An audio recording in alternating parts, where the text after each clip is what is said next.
Assalamualaikum warahmatullahi wabarakatuh. Selamat pagi anak-anak. Bagaimana kabarnya hari ini? Semoga selalu dalam keadaan sehat ya. Ayo, sebelum kita memulai pelajaran hari ini, silahkan disiapkan buku pelajaran dan alat tulisnya masing-masing. Sudah disiapkan ya? Sebelum kita memulai pelajaran hari ini, lebih baik kita berdoa terlebih dahulu. Berdoa dimulai. A'udzu billahi minasy syaithanir rajim. Bismillahirrahmanirrahim. Raditu billahi rabba wa bil islami dina wa bi Muhammadin nabiyyan wa rasulah. Rabbi zidni ilma warzuqni fahma. Amin ya rabbal alamin. Nah, hari ini kita akan mempelajari tentang akidah. Silakan dibuka bab 2-nya, halaman 25, buku Al-Islam ya. Silakan dibuka bab 2-nya, halaman 25, yaitu tentang akidah. Yaitu kita akan membahas tentang beriman kepada hari akhir. Nah, yang akan kita bahas adalah beriman kepada hari akhir.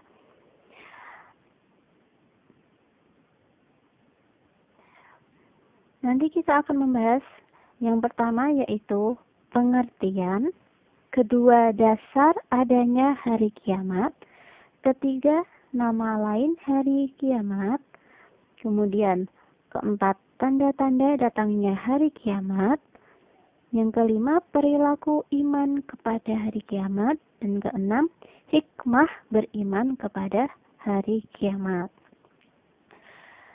Yang pertama, pengertian hari kiamat atau hari akhir. Apa sih pengertiannya? Nah, sebelumnya pasti semuanya sudah tahu dong, hari akhir atau hari kiamat itu termasuk rukun iman yang kelima. Nah, sudah tahu ya semuanya, anak soleh-solihah. Pengertian dari hari kiamat atau hari akhir yaitu hari berakhirnya seluruh kehidupan di dunia. Nah, di sini hari kiamat adalah peristiwa hancurnya alam semesta sehingga seluruh makhluk mengalami kematian. Hari kiamat ditandai oleh tiupan sangkakala malaikat Israfil atas perintah Allah Subhanahu wa ta'ala. Nah, seluruh umat manusia, seluruh umat Islam ini harus mengimani adanya peristiwa tersebut. Peristiwa apa? Hari kiamat atau hari akhir. Karena hari kiamat ini pasti terjadi. Merupakan suatu hal yang hak. Pasti terjadi. Nah, kapan terjadinya hari kiamat? Tidak ada yang tahu kapan datangnya hari kiamat kecuali Allah Subhanahu wa ta'ala. Termasuk para nabi dan rasul. Tidak ada yang tahu. Kemudian yang kedua, dasar adanya hari kiamat. Dasar adanya hari kiamat ini disebutkan dalam Quran surat Al-Qari'ah ayat 1-11, Quran surat Al-Zalzalah ayat 1-8. Nah, selain itu juga ada di Quran surat Al-A'raf ayat 197. Nah, nanti yang di surat Al-Qari'ah sama surat Al-Zalzalah bisa dibuka sendiri ya. Nanti dibaca dan dipahami artinya. Tuh. Surat Al-A'raf, Bu Novi akan membacakannya. A'udzu billahi minasy syaithanir rajim. Bismillahirrahmanirrahim. Yas'alunaka 'anis sa'ati ayyana mursaha. Qul innama 'ilmuha 'inda rabbi la yujalliha liwaqtiha illa hu. Shadaqallahul 'azim. Artinya, mereka menanyakan kepadamu tentang kiamat. Bilakah terjadinya? Katakanlah, sesungguhnya pengetahuan tentang kiamat itu adalah pada sisi Tuhanku. Tidak seorang pun yang dapat menjelaskan waktu kedatangannya selain Dia. Nah, di sini kita harus selalu bersiap-siap menghadapi datangnya kiamat.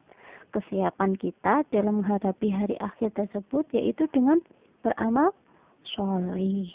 Karena hanya dengan beriman dan beramal sholih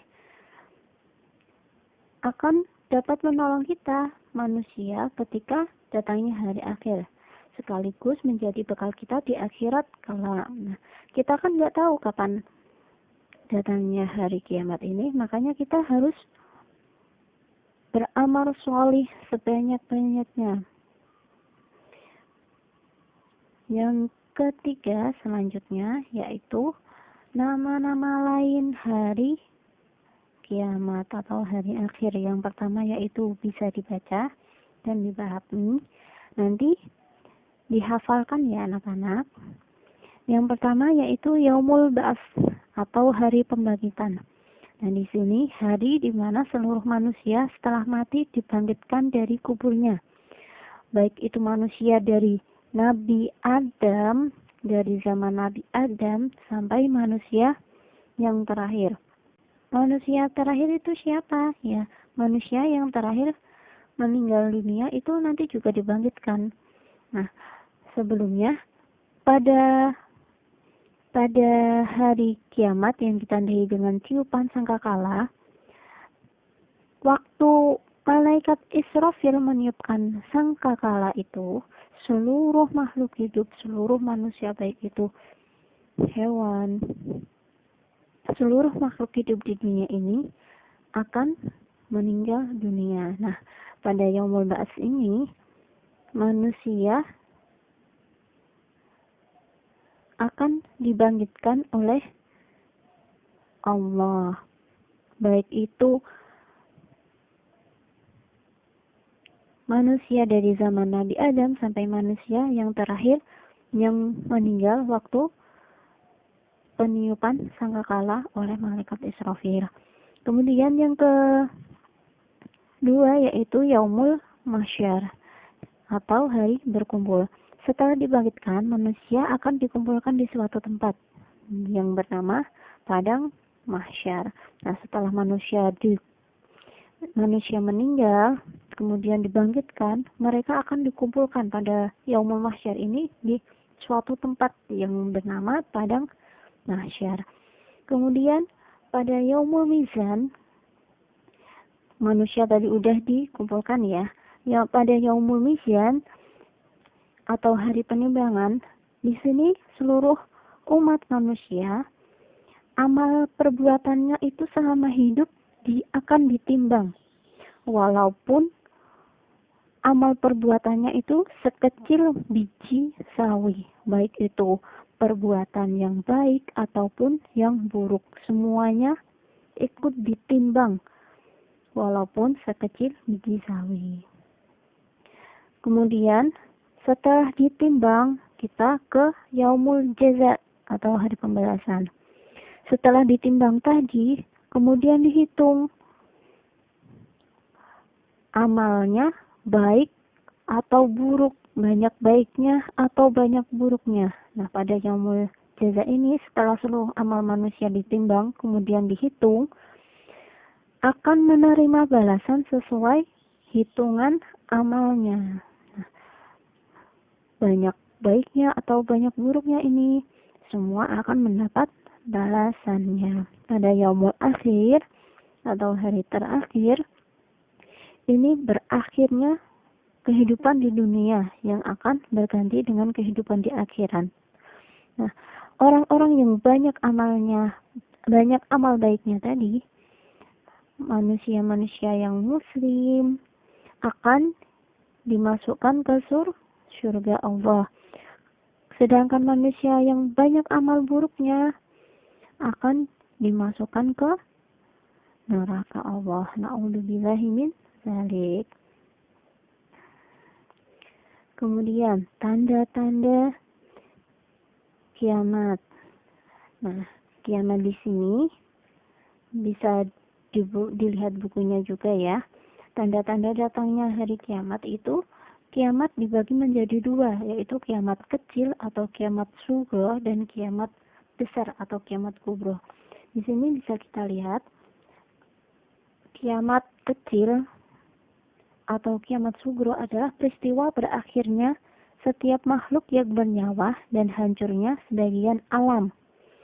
Seperti bisa dilihat terjadinya kematian, kemudian banjir, longsor, dan gempa bumi, serta peristiwa-peristiwa yang lainnya seperti tsunami, gunung meletus, itu termasuk kiamat kecil. Kemudian kiamat kubro atau kiamat besar, yaitu kiamat yang mengakhiri kehidupan di dunia ini karena hancurnya seluruh alam semesta beserta isinya. Nah, di sini ditandai dengan kemunculan Dajjal. Dajjal itu makhluk Allah yang mengajak kepada kekufuran.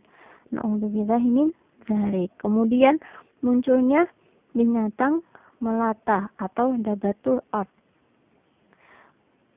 Kemudian terbitnya matahari dari sebelah barat. Nah, kalau kita sekarang kan alhamdulillah masih matahari terbit dari sebelah timur dan tenggelam di sebelah barat. Kemudian merajalelanya kebodohan, suka berfoya-foya, suka minum minuman keras. Nah, itu tanda-tanda akan datangnya hari kiamat kubro. Kemudian perilaku iman kepada hari akhir.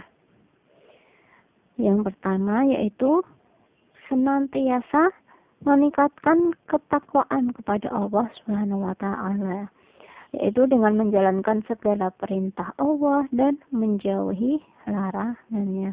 Tentunya anak solih-solihah sudah tahu dong apa perintahnya dan larangan-larangan Allah yang harus dijauhi. Yang kedua yaitu saling menyayangi dengan membantu sesama, baik itu fakir miskin, dan kita memelihara anak yatim. Subhanallah, itu pahalanya sangat besar. Yang ketiga, berakhlak mulia, berakhlak baik, bersikap baik, berakhlak karimah kepada sesama, baik itu sama teman, sama orang tua, sama adik, sama kakak, harus bersikap yang baik. Kemudian patuh dan menghormati orang tua agar dapat menjadi seorang anak yang soleh dan solihah. Pastinya di sini anak solihah semuanya ya, amin. Kemudian pembahasan yang terakhir yaitu hikmah beriman kepada hari akhir. Hikmahnya yaitu yang pertama menyadari bahwa hidup di dunia ini adalah sementara, sedangkan yang abadi di akhirat. Kemudian yang kedua menyadari bahwa seluruh kehidupan manusia, baik yang baik dan yang buruk, manusia akan mendapat balasan dari Allah Subhanahu wa taala. Kemudian yang ketiga meningkatkan kedisiplinan dalam beribadah. Yang keempat, mengendalikan diri agar tidak mudah terpengaruh dengan keindahan dunia dan lebih mengutamakan kepentingan akhirat. Jadi, kita bisa mengendalikan diri dari kesenangan dunia. Kemudian, memberi ketenangan dan ketentraman dengan kepasrahan dan kesabaran, serta keyakinan bahwa kebaikan dibalas dengan kenikmatan dan kejahatan akan dibalas dengan azab. Nah, jiwa dari ini, jiwa menjadi tenang karena semua urusan kita pasrahkan kepada Allah Subhanahu wa taala. Nah, cukup sekian untuk materi hari ini. Terima kasih. Tetap semangat belajar di rumah ya, jaga kesehatan selalu. Semoga kita selalu dalam lindungan Allah. Nah, untuk selanjutnya bisa dikerjakan soal yang akan Bu Novi berikan. Terima kasih. Wassalamualaikum warahmatullahi wabarakatuh.